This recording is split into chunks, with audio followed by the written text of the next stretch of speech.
Chaque année, la Journée internationale du parlementarisme est célébrée le 30 juin. Il s'agit d'une célébration qui a été instituée en 2018 par une résolution de l'Assemblée générale des Nations unies.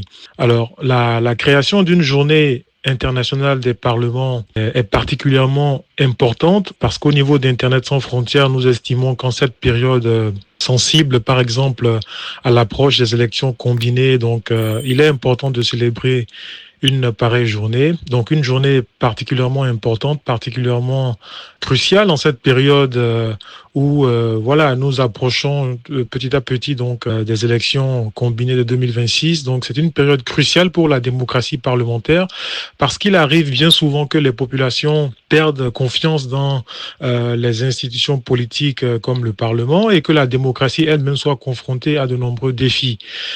Au niveau d'Internet sans frontières, nous estimons que pour que la démocratie puisse s'épanouir, le Parlement, qui est la pierre angulaire de la démocratie opérationnelle, doit par conséquent être fort, transparent, responsable et représentatif du peuple.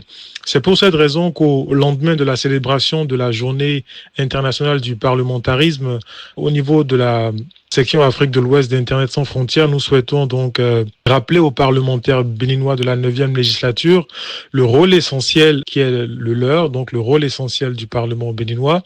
À Internet sans frontières, nous estimons que le Parlement est l'essence même de la démocratie.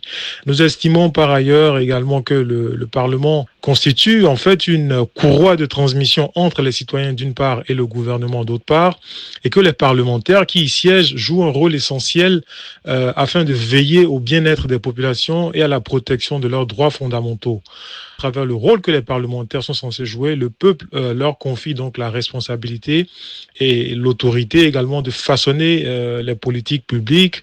Et à Internet sans frontières, nous estimons par conséquent que les travaux de l'examen périodique universel sont un pilier sur lequel ces missions doivent être consolidées. Donc ces missions des parlementaires doivent être consolidées. Durant le 4e cycle de l'examen périodique universel auquel Internet sans frontières a pris part, nous avons par ailleurs été soutenus par une vingtaine de pays dans la formulation de certaines recommandations à l'État béninois qui ont trait à la liberté d'expression et aux droits numériques. À l'issue des travaux de l'examen périodique universel, le gouvernement béninois a accepté de faire progresser justement les droits humains, mais aussi de modifier le code du numérique. Donc, c'est un acte fort et un acte très encourageant que nous souhaitons saluer au niveau d'Internet sans frontières. Donc, cet acte pris par l'exécutif béninois qui nous a ensuite amené à organiser 2 ateliers consultatifs conjointement avec l'Assemblée nationale à l'endroit des députés béninois. Au lendemain de la célébration de la journée internationale du parlementarisme, Internet sans frontières souhaite donc réaffirmer son soutien indéfectible aux élus et aux fonctionnaires parlementaires avec qui nous avons travaillé dans le cadre des 2 ateliers consultatifs concernant la relecture du code du numérique, afin que les préoccupations des citoyens béninois soient tout d'abord entendues et prises en compte au sein des instances décisionnelles du Parlement.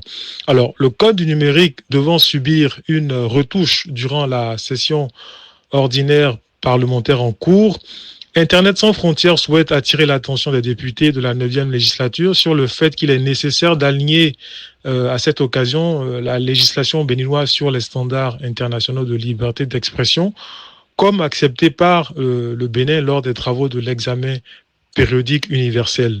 Comme autre recommandation acceptée de plein gré par le Bénin, il est également nécessaire que la proposition de loi modificative en cours d'étude puisse combler les lacunes juridiques débattues lors des 2 ateliers consultatifs que nous avons organisés à l'hémicycle de Porto Novo.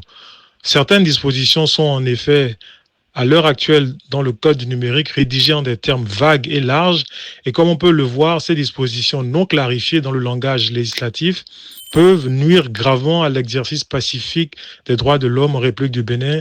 Et à l'occasion de plusieurs événements, on a pu faire malheureusement ce constat.